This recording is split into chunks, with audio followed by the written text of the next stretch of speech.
Stay upstairs. You cannot film the time that Good morning. Good morning. March 31st, 2019, at about 3:20 in the afternoon, there was an explosion of violence at the intersection of Slauson and Crenshaw.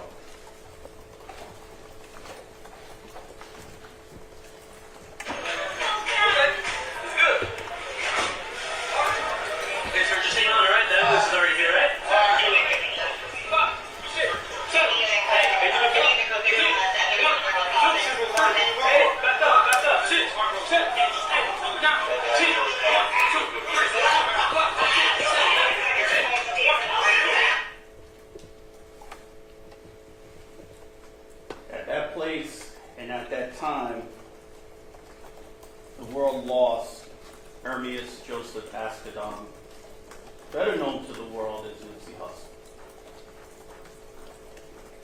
Mr. Ascadon was a father, he was a son, he was a brother, he was a successful artist, an entrepreneur, he was beloved in his neighborhood, he was respected, and he was just 33 years old.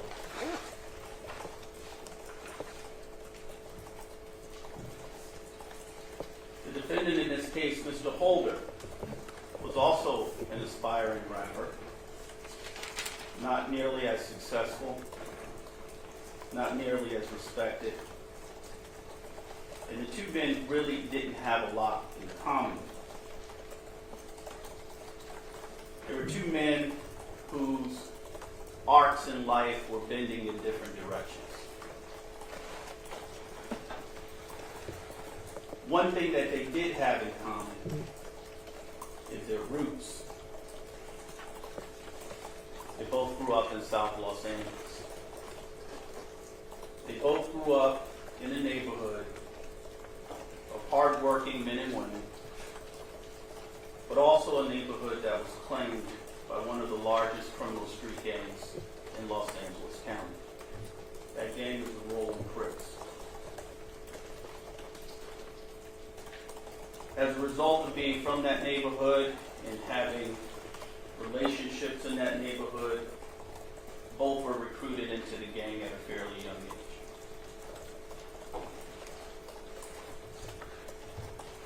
As gang members in this particular gang, as is true in most gangs, there's a certain code of conduct, there's certain ethics, there's certain rules. There's a culture. And you're going to learn a little bit about gang culture as it relates to this case and what happened to Ermias Ascadon. One of the things you're going to learn is the concept of respect in gangs. Respect is everything, reputation is everything. It's a different play on respect than you're used to. It's kind of a perverse definition of respect. But it is important to them. A lot of blood has been shed, not only in that gang, but in gangs across the county over this concept of respect. It is very, very real to them. They take it very seriously. Now, why is it important that I mention to you that they're both from the same neighborhood and from the same gang? It's important because there was a conversation between Mr. Holder and Mr. Ascadon minutes before Mr. Holder shot and killed Mr. Ascadon. And you will hear from at least two different witnesses that that conversation had something to do with snitching. Now, I know you're all familiar with the word snitch and the concept of snitching, but you may not be familiar with how volatile that subject is within gang life. If someone is considered, if a gang member is considered a snitch, it's a whole lot different from being considered a snitch by your little brother or your little sister. There are there's a range of consequences for people who snitch, but no gang member wants to be considered a snitch. It is highly offensive to any gang member to even be suggested that he is a snitch. There was a conversation that afternoon between the two men about that subject, and we'll hear more about that from witnesses during the trial. So going back to Sunday, March 31st, 2019, in South Los Angeles, strip mall, right at the intersection of South Los Angeles, 3420 Slauson Street. There's some businesses there. You can see on this exhibit. Now, this location was home to Nipsey Hussle, and I'll alternate between calling him Mr. Askedam and Nipsey Hussle, so that we're all clear we're talking about the same person. And I'll try to stick with Mr. Askedam as much as I can, but I find myself saying Nipsey Hussle sometimes, so I don't need any disrespect in doing that. Mr. Askedam was very familiar to this location. He grew up in this neighborhood and spent a lot of time in this strip mall, and he engaged in some questionable activities in this strip mall. He had the police called on him a number of times for doing things in the area of this strip mall. But at some point in life, he got successful enough that he bought the whole property. He owned it. And he owned most of the businesses that operated there. And the ones he didn't own, he leased to others. When I talked about the arc of Mr. Askedam's life, it started in the Rolling 60s. And it started with him being engaged in criminal street gang activities. But as he got older and found music, and it consumed him, his life changed.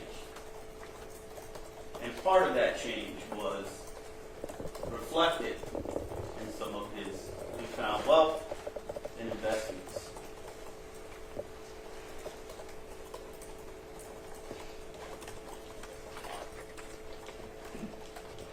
You're going to see a number of video clips during the trial.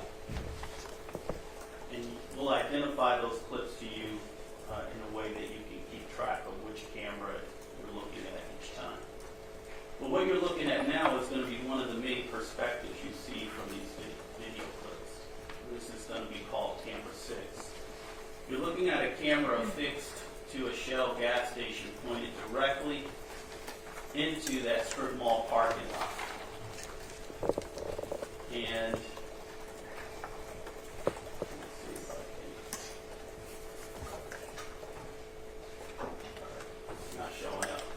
at the far end of the picture in the top corner is the Marathon clothing store, one of the businesses owned by Nipsey Hussle. And this is a place that he frequented. Whenever he was in town, when he wasn't out on tour, he would stop by this strip mall. He would make phone calls from his car. He'd text people. He'd go check on his businesses. He'd hang out in the parking lot. He'd greet people, take photographs, and that sort of thing. On this particular Sunday, Mr. Askedam arrived at about 2:50 p.m. And if you look at the top, you see a car pulling, not that car in the middle of the photo, but you see a vehicle at the very top kind of parking along in front of the building, in front of the businesses there. That's Mr. Askedam. He arrived at 2:50 p.m. unannounced. No security, no fanfare.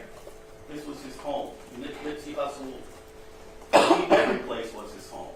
He believed that he could go to any neighborhood and he'd be welcome. That he had transcended the petty squabbles of gangs. That even some rival gangs would say, "Oh, that's Nip. He's cool." So certainly he felt very comfortable in his own neighborhood and on his own property. He showed up about 2:50 p.m. that day. And this is his vehicle parked where he parked it. And he sat in his car for a few minutes before he emerged. And when he emerged, he did what he typically does. And why did that happen? Okay. That's him. You can see him wearing a white shirt, a white do-rag. He's got some shorts on. First thing he does is get out of the car and greet someone.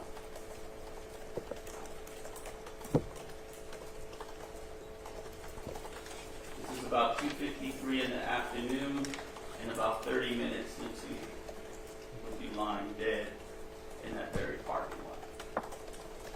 Now, what happened between this moment and that? Well, you're going to hear from this woman, Bryanita Nichols. Let me tell you a little bit about Bryanita. Bryanita was born in the Deep South. She moved to Los Angeles as a little girl with her mother. She lived in the city for a while, and then they moved to other places in the county, but outside of LA. On this day, in 2019, she was 32 years old. She was educated, employed as a caregiver, supplemented that income with a second job as a Lyft driver. She had just got her own place, and she was doing very well for herself. Normal person. No known ties to any gangs. No criminal history of any kind. Not even any known contacts with police officers. But, as it turned out, about a month before Mr. Ascadon was killed, Ms. Nicholson met Eric Holder, the defendant. And she met him when she picked him up for a fare as a Lyft driver. They had a conversation, they exchanged numbers, and they started hanging out. And she was quite busy working 2 jobs, but she found time about every other day to spend time with him. And they'd hang out, they'd go to eat, they'd drive around, just normal activities. Now, Bryanita will describe the relationship to you in her own words, but you'll see from the evidence that she had an interest in him. She liked him. But you'll also hear that this was not a dating relationship. There was really no affection for her in this relationship. There was 1 or 2 times that they were intimate, but even those were very cold. In hearing her testify about why she was interested in Mr. Holder and why she spent time with him, I think you'll find that she was lonely and wanted to be in a relationship. And Mr. Holder treated her okay. She noticed he had a lot of tattoos on his body, but she didn't take particular notice of what they said or what they meant. During the less than 1 month time that they spent together, she also seen him with guns on more than one occasion. Both a semi-automatic gun and a revolver. She thought that because of the neighborhood that they both lived in, like a lot of young men his age, he was carrying a gun for protection.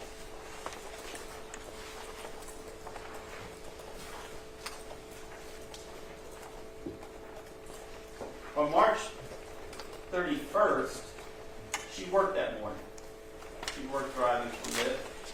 When she got off work, she and Mr. Holder got together, decided to drive to LA. She wanted to go to the Slauson swap meet.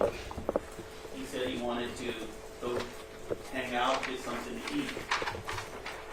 So she drove in her white Chevy Cruze to Los Angeles.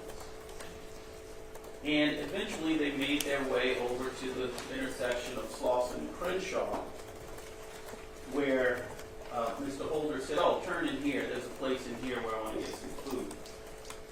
So she turned into what was a very busy parking lot, as you can see. And this is her white car turning into the lot at the top right of the image. And as she turned into the lot, she drove right past a group of men you can see standing there. And I can tell you, in that group, you see to the far right, Herman Douglas, also known as Cowboy. You also can barely make out Mr. Askedam by the white wave cap, or do-rag, if you will, that he's wearing. And next to him on his right is a man named Evan McKinney, also known as Renpaul. And they're all friends, and they're all from the neighborhood, just chatting. As Miss Nicholson drives in, Nipsey looks at the car and says, "Is that shitty?" He was referring to Mr. Holt, who is also known as Shitty Cuz. It's an alias, it's a nickname. As he's saying that, Miss Nicholson, who's driving in, is saying, "Oh my God, that's Nipsey Hussle." She had no idea that she was going to see him on that day. She's a fan. And she even said something to the effect of, "Oh my God, Nipsey is so fine." Eric Holder, sitting right next to her, said nothing. He didn't say, "Oh, I know him," or "We grew up together." No response at all. She had no idea that Eric Holder knew who Nipsey Hussle was.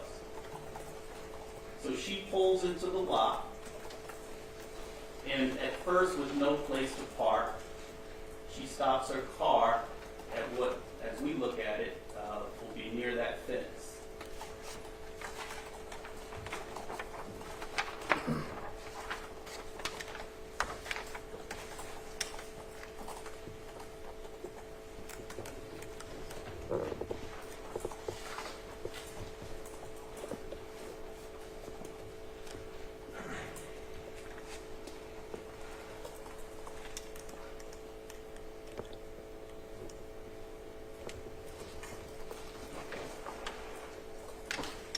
Now, what happens next is Eric Holder gets out of the car. You can see him there in the still. And one of the things that you'll notice about him is that he's shirtless. And he was shirtless when he got in her car in Long Beach. That's where they were living. That's where they met up. That's where they left to come to Los Angeles. He was shirtless with a bandana around his neck. And as far as she knew, up to that point, she hadn't seen him with any guns or any weapons or anything. But he gets out of the car and he goes directly across the parking lot into a place called Master Burger.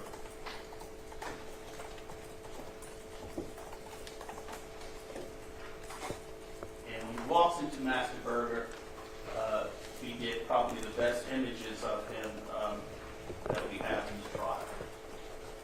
He goes into Master Burger, he orders some food, and then he walks out while his food is being prepared, and he walks directly over to the group where Mr. Askedam is. If you look at the screen, you can see him walking between cars.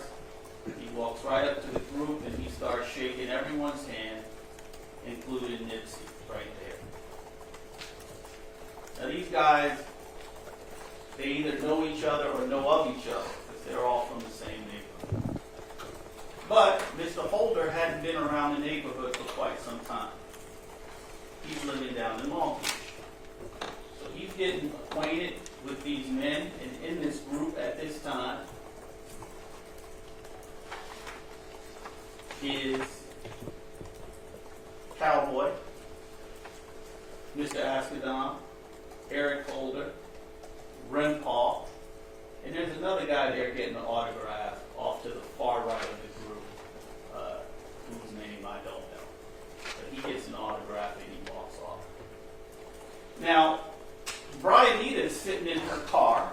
She's turned it around. Still no place to park. She's sitting in the car, and she sees Eric Holder walk over to Nipsey Hussle. And in her mind, she thinks, oh, he's going to try to get a picture before me. So what does she do? She jumps out of the car, and she runs over to get a photograph with Nipsey Hussle.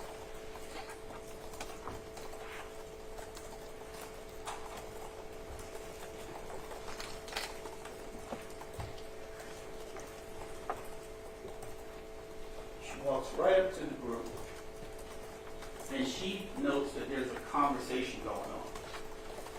And she doesn't know how it started. She's not even sure what was being said, but she heard Mr. Holder using the word snitch for Mr. Askedon, saying something to the effect of, did you snitch, or did you ever snitch?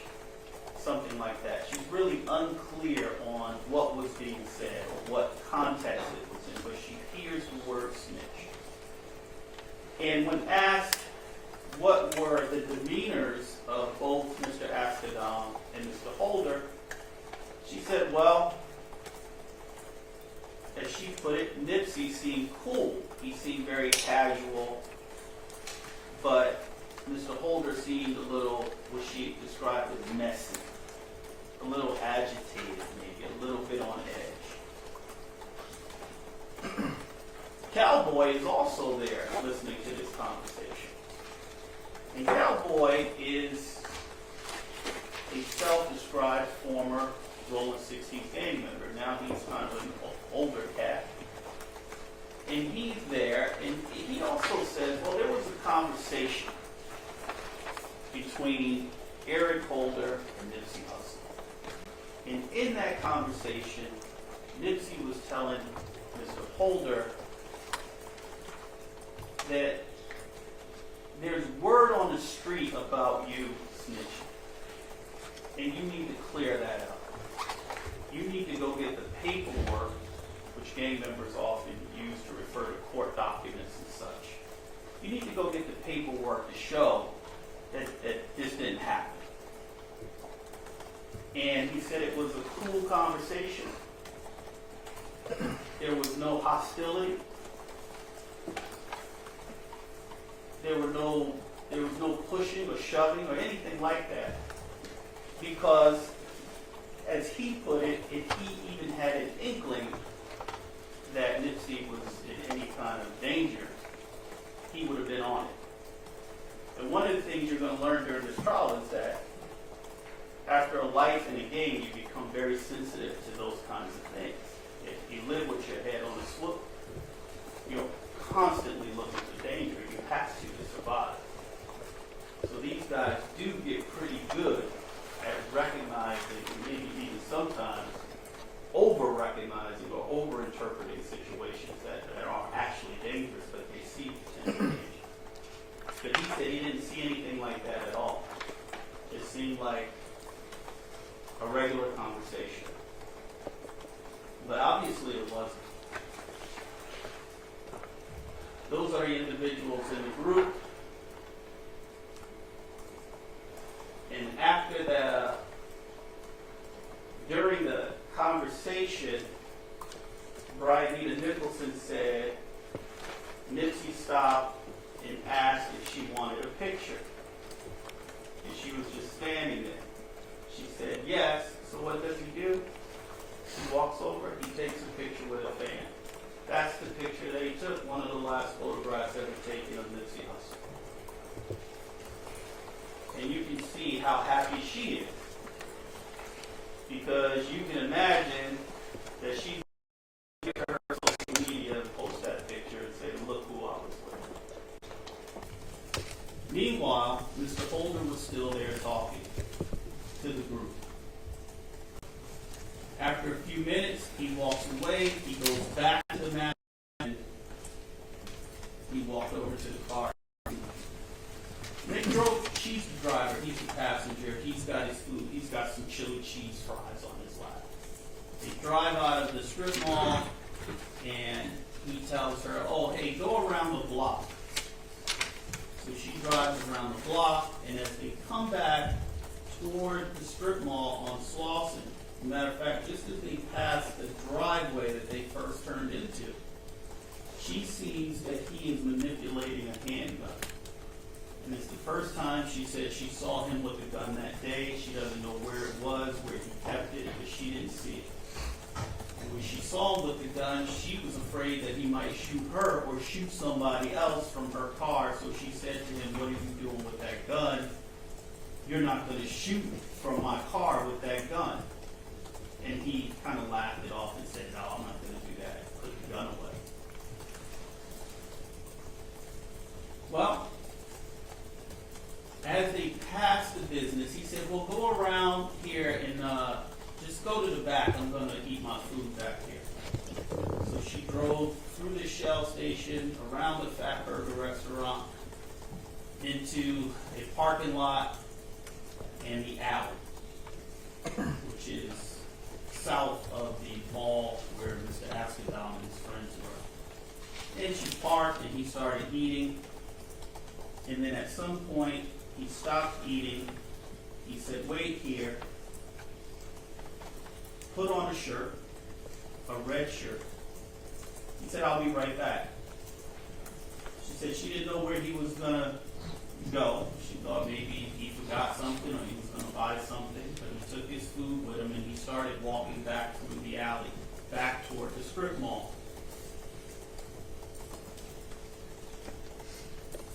Now, as he walked through that strip mall, he got picked up by a couple of different cameras walking back toward the strip mall.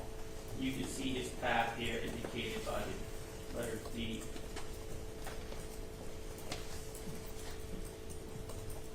And if you look at the upper left-hand corner, that is camera 6 picking him up as he turns the corner from the alley back into the strip mall.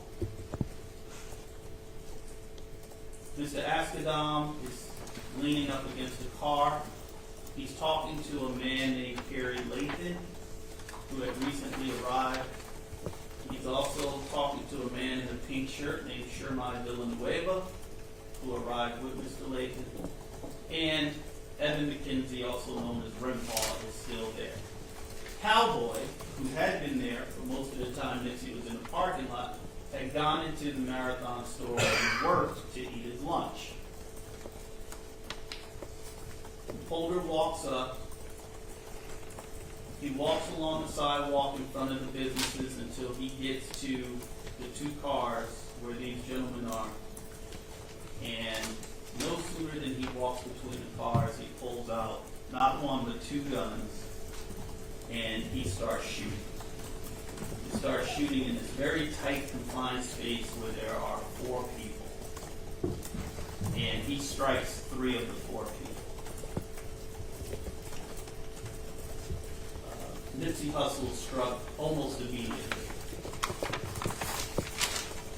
And you'll hear about one of his injuries transected his spine, severed his spinal cord. And when you see him drop, he almost drops like dead weight, and he's never able to move again. One of the first shots must be the shot that took away his ability to move his legs. Eric Holder is shooting from a .40 caliber semi-automatic handgun and a revolver. He fires at least 10, possibly 11 shots. 10 separate shots go into the body of Nipsey Hussle. And after he's done shooting, he walks over, he kicks him in the head, and then he runs back toward the alley. I'm going to show you 2 video clips of the shooting. The first one will be from this perspective at regular speed. The second one will be cropped in a little closer and at a little bit slower speed.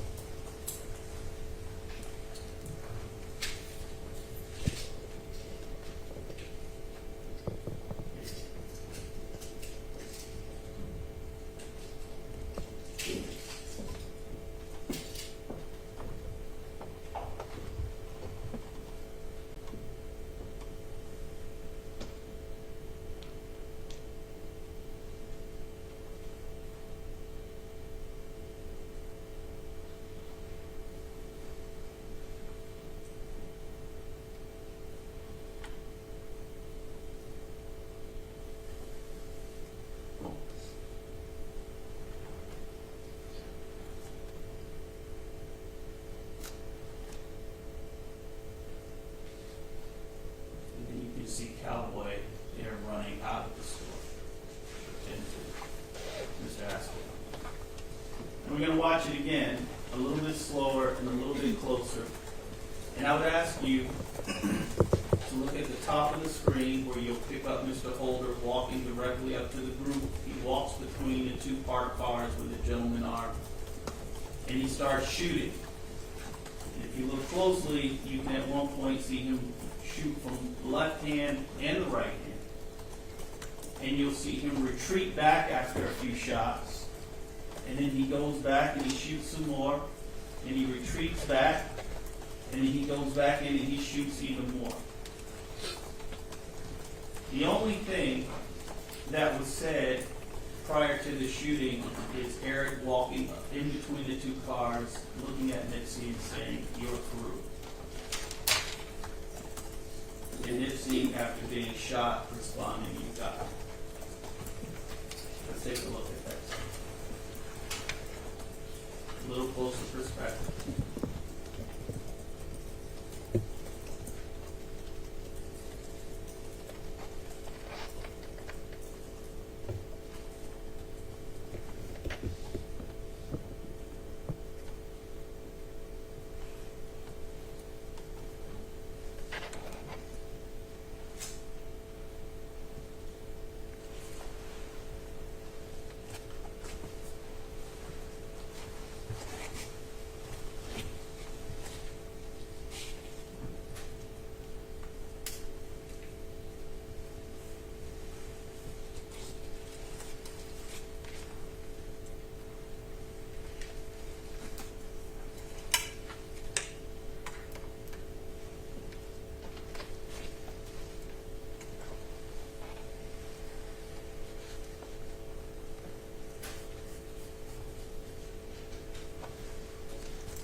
Mr. Holder flees the location. He runs right back past that Master Burger restaurant that has pretty good cameras.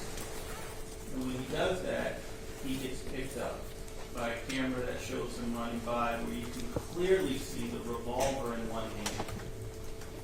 And if you look very closely, you can see part of the semi-automatic in the other hand.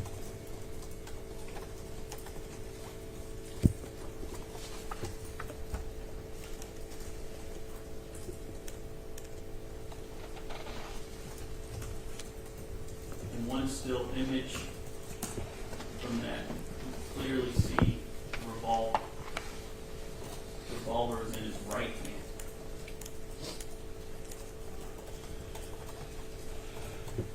He turns the corner to head back down that alley, and he gets picked up by another camera, where this time you can clearly see the black semi-automatic handgun in his left hand as he runs by. You can see both guns, but the semi-automatic now in his left hand is clearly visible.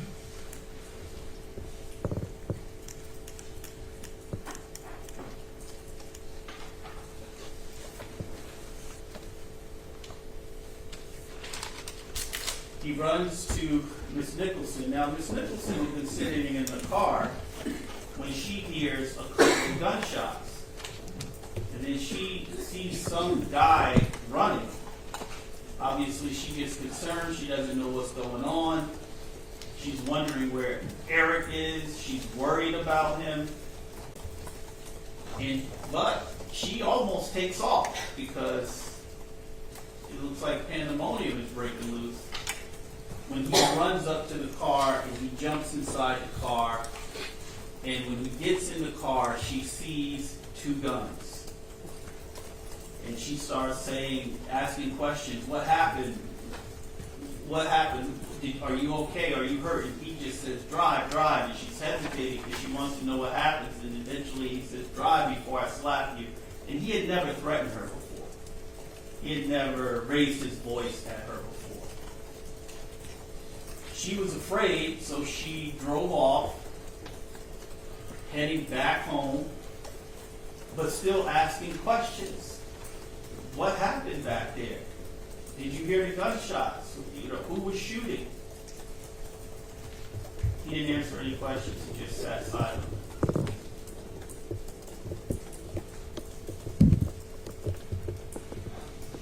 So Miss Nicholson was asked, well, what did you think happened? And she said, well, I don't know what happened. I thought maybe somebody was shooting, or maybe somebody was shooting at him. But when asked, did it occur to you that maybe he did the shooting? She said, no, why would he shoot me? I never knew him to be that kind of person. I wouldn't think he would do that. When Miss Nicholson testified, pay attention to her. Pay attention to how she processes the questions, even basic questions. I think you will find in her a certain naivete, a certain simplicity. And I don't want to be disparaging. But she's really a very kind of, I would say, unsophisticated person. I think you'll find that from the evidence. Anyway, she starts driving down to Long Beach, and it's a long, quiet ride. She gets to Long Beach, she drops him off at a cousin's house, and then she goes home. Later that night, she gets a phone call from Mr. Holder. He asks if he can spend the night at her place. Well, she just got her place. She has no furniture in her place. And she said, well, why do you need to spend the night at my place? He said, well, you know what my place looks like. And apparently his place was pretty bad. He was living with an uncle, and it was kind of atrocious, right? Unclean. And so he said to her, well, I don't want to go there because the place is just nasty. And because she had been there, she thought, oh yeah, well, I'll let you stay. You can stay with me and my mom. She took him to her mom's house. They spent the night. The next day, he asked her if he could get, could she help him get a room? Because he had no ID. And in order to rent a room, you need ID. So she did. She went to a motel. She helped him get a room, used her ID, and then she went off to work. Now that night, she had heard, because people were responding to her Facebook and saying, when did you take that picture? Did you hear what happened to Nipsey Hussle? So she heard that night after the shooting that Nipsey Hussle had been shot. But in her mind, she did not put that shooting together with the shooting that she was there for. Nor did she think at that point that Mr. Holder had anything to do with it. That was Monday night. By Tuesday, she had heard enough about the shooting that she started to have real questions. Maybe he did this shooting. And then her mother called and said, why is your car on the news? Because LAPD got the video, saw what the car looked like, and started broadcasting that this is a wanted vehicle. Her mother saw it and told her, we got to go to the police. On Wednesday, they went to the police. And they met with Detective Washington and Detective Amaral. And she walked up to the front desk. Well, before they met with the detective, she walks up to the front desk and said, my car was on the news. I'm supposed to come in. And she was sent away. Apparently, the guy at the front desk didn't recognize the import of why she was there. So she left. The detective got a hold of her. She came back. And then she submitted to about a 4 or 5 hour interview with detectives. And before she was interviewed, they read her rights. They said, you have the right to remain silent. You have the right to the presence of an attorney if you want. You have all of these rights before we talk to you. What do you want to do? And she said, I want to talk to you. So they interviewed her for quite some time about what she knew about the shooting. She answered all of their questions. They asked her if she minded if they looked at her phone. In fact, they asked if they could search her phone, which means extract all the data from her phone. She consented to it. They asked if they could search her car. She said it's parked outside. They secured the car. They searched the car. They asked if they could search her home. She agreed. They asked if they could search her mother's home. She agreed. So obviously, they're doing their due diligence because there is a woman who drove the shooter to the place where the shooting happened in LA. And to ensure that she was not involved, that this wasn't somehow something that was planned or that she played any role in, they looked very closely into her life. And she consented to it, which is, I think, something you should give a lot of value and weight to. She consented to it all. After that interview, and the case was presented to the district attorney's office, I wanted to talk to her. So again, she was asked to voluntarily speak to me. I interviewed her for about 2 hours. And again, she was informed of her rights. She waived her rights. She sat there by herself with 2 detectives flanking her and a district attorney, and she answered all of our questions. You will hear that she has been 100% cooperative with the investigation and with the case. She testified in front of the grand jury. She did so knowing that there were many, many threats published on social media by gang members and non-gang members who wanted to know who the driver was because the social media sphere thought that the driver was involved in the killing. So even in light of all of that, she's been very cooperative, and she will walk into this courtroom and answer all the questions that are put to her here once again. Now you saw from the video that it was more than Nipsey Hussle who was injured in the shooting. Obviously he was killed.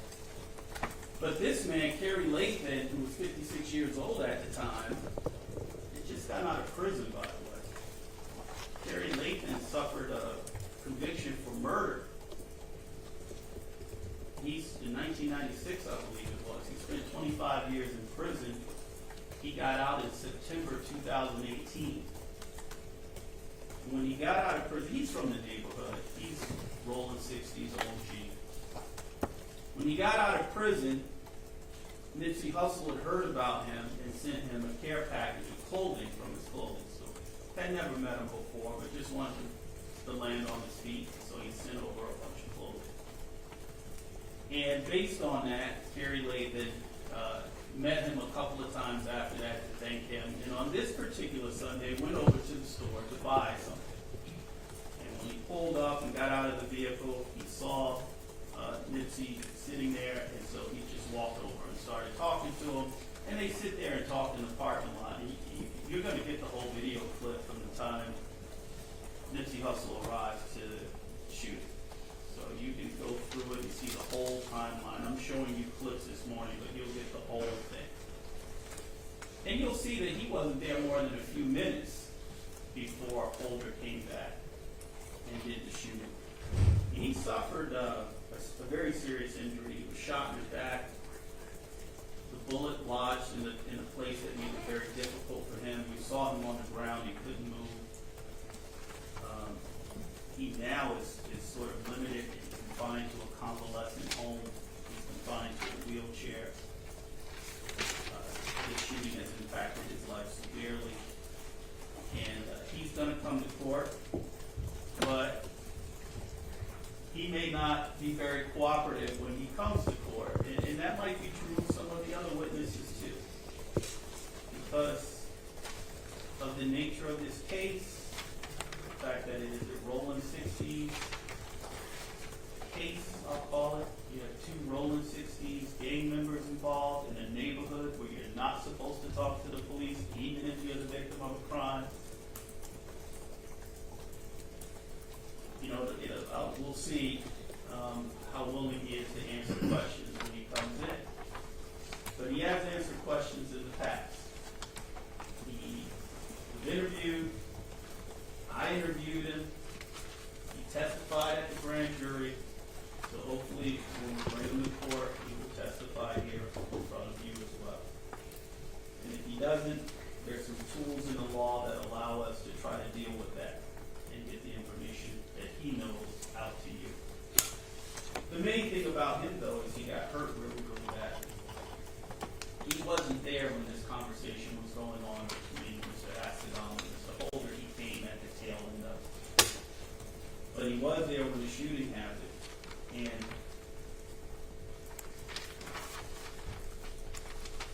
what Mr. Lathan is able to tell you is that he's just sitting there leaning back against the car when he hears you're through, and he looks over and sees muzzle flash. So in this very tight, confined space, he tries to get out of there and pull the shot. Sherman Villanueva is Mr. Lathan's nephew. He's the one who brought Mr. Lathan there that day. And he's another one who I expect to come to court. But trying to get him to testify is going to be a challenge. He's on the body-worn video that he saw. He got shot in the lower abdomen, but fortunately for him, the bullet hit his belt buckle and fragmented. So he has superficial injuries. You'll see a photograph and some video of his bloody shirt. And he was very fortunate. When you watch the video, if you can imagine two parked cars with Mr. Lathan here and Nipsey Hussle here facing each other. Mr. Villanueva was at the other end of that alley. So when Holder walks up and starts shooting, he's directly in the line of fire.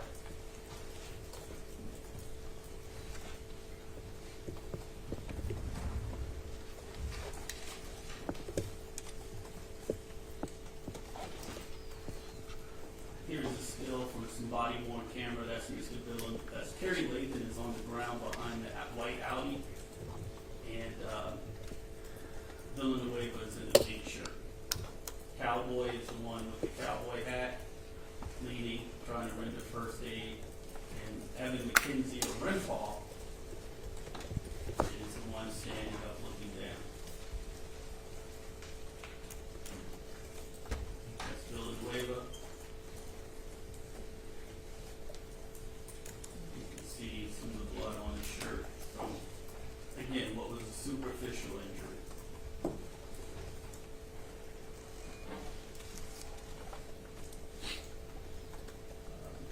Mr. Lathan was taken to the hospital. We'll hear from him about his injuries. Mr. Villanueva declined any kind of treatment, and obviously Mr. Ascadon was taken to the hospital and pronounced dead.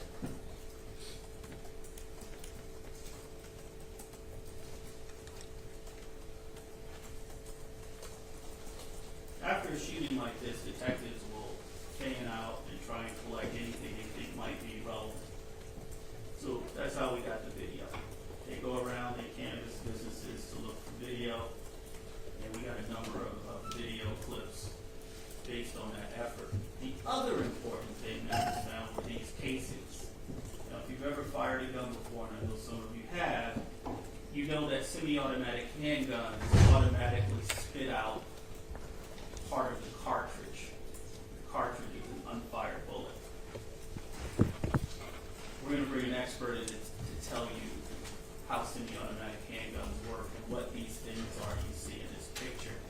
this is part of what we typically call a bullet. Technically, it's a cartridge. And this is the part that houses the gunpowder and the projectile. The projectile is the part that leads the gun pistons. This part that houses all of that gets ejected from the gun every time the trigger is pulled, a new cartridge is loaded. When that's fired, this gets kicked out, and as many times as you pull the trigger, these casings will get kicked out. Investigators found 8 of these at the crime scene. They are .40 caliber cartridge casings. They were examined and determined to all to have been fired through the same handgun. You're going to learn a little bit about how scientists are able to make that determination. So we have 8 different casings, all the same caliber, examined under high-powered microscopes, and determined to all have been fired from the same gun. So what this evidence is going to show you is that Mr. Holder fired at least 8 rounds from the semi-automatic handgun, at least 8. I say at least 8 because there were a lot of people out there that day. Things could have gotten kicked around. These things are small. Oftentimes they're found, sometimes they're missed. But we have at least 8, so that tells you 8 shots from the semi-automatic. What you'll learn is that a revolver doesn't automatically kick out the casings. They stay in the gun. So, revolver, typically 5 rounds. 5 or 6 rounds. And there's no way of telling how many were in the gun that day, but if there are 8 casings from the semi-automatic, and you'll hear that Mr. Ascadon was shot at least 10 separate times, maybe 11. Lathan was shot, and Villanueva was shot. If you assume 11 shots, that's 13 shots in total, at least. If you assume 10 shots, that's 12 shots in total. So 8 from one gun and the balance from the other. This exhibit just shows you where the cameras were positioned. We'll get into this more when these witnesses, the witnesses who collected this video, testify. There's another camera that showed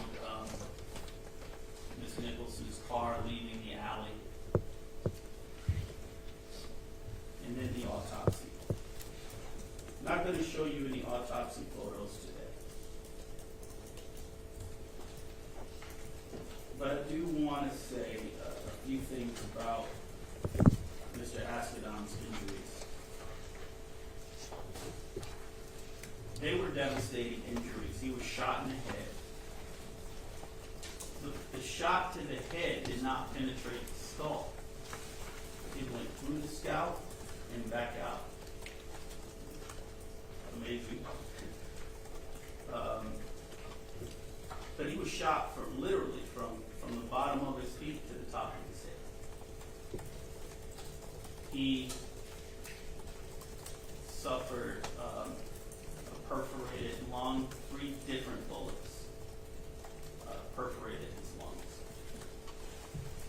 1 bullet transected his spine. So even if he had survived, he would have been paraplegic. He was shot. 1 bullet shot and passed through his lip. So it was a devastating attack on him. And I think you will find by that kick to the head at the end that it was a very personal attack. You will see the photographs when the coroner comes.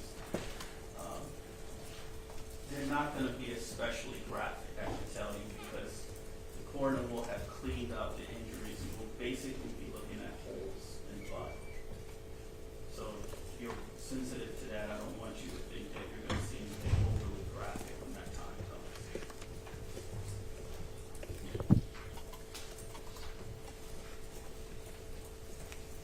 let's go back to Mr. Holder. He got a room on Monday. On Tuesday he got arrested. Tuesday or Wednesday. Not have counsel ask these technical questions. There's nothing scheduled, proceed. Get my, doctor offline over here. The shooting happened on Sunday. We stayed with the Bryanitta Sunday night. He got a room on Monday. He stayed in that room on Monday night. I believe he was arrested on Tuesday. Okay, that's how I do it. And he was picked up by a deputy sheriff at Bellflower.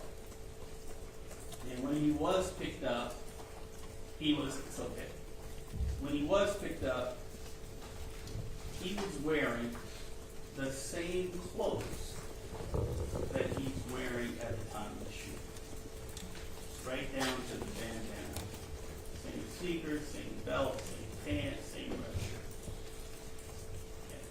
So, ladies and gentlemen, the evidence in this case will clearly show, leave you absolutely no doubt, that Mr. Holder killed Ermias Ascadon and injured Terry Lincoln and Sherman Williams. There'd be no doubt about that. You're going to hear and see evidence that he had plenty of opportunity to think about what he was going to do before he did it, and did. And I make that point because we have charged not just murder, but premeditated and deliberate murder. The difference between premeditated and deliberate murder and murder will be argued at the end of the case. Premeditation and deliberation doesn't mean long-term planning. It just means you had an opportunity to think about what you were going to do before you did. And from the time he got out of the car, to walk all the way back to that skirt mall and walk up to those gentlemen and start shooting and shooting and shooting and shooting, clearly he had plenty of time for premeditation and deliberation. We also charged 2 counts of attempted murder and 2 counts of assault with a firearm for the shootings of Villanueva and Layton. So we charged that conduct in 2 different ways. And I can't argue the difference to you now or explain to you now why that's done, but at the end of the case I will. I will explain to you and argue to you that what he did was in fact both attempted murder and the lesser crime of assault with a firearm. A lot of this case is going to be video, but there will be witnesses. I will try to introduce witnesses in a logical sequence, but just like a lot of jurors have issues and dates and appointments, it's not going to be presented perfectly logically. And to the extent that this is a case from South LA in a neighborhood claimed by a gang, some witnesses may appear and not seem all that helpful or cooperative in answering questions by either side. So be prepared for that. And with that said, I thank you for your time and your attention this morning. Everything that you saw is going to be represented when a witness testifies. And you will get it at the end of the case to have during your deliberation. Thanks for watching StreetTV.net. If you're not subscribed, please hit that button below and click the bell to receive alerts and notifications. Feel free to comment below so you can give us your feedback, and be sure to watch the 2 related episodes to the right. If you want to support this platform or follow us on social media, visit the links in the description, and thanks for watching StreetTV.net.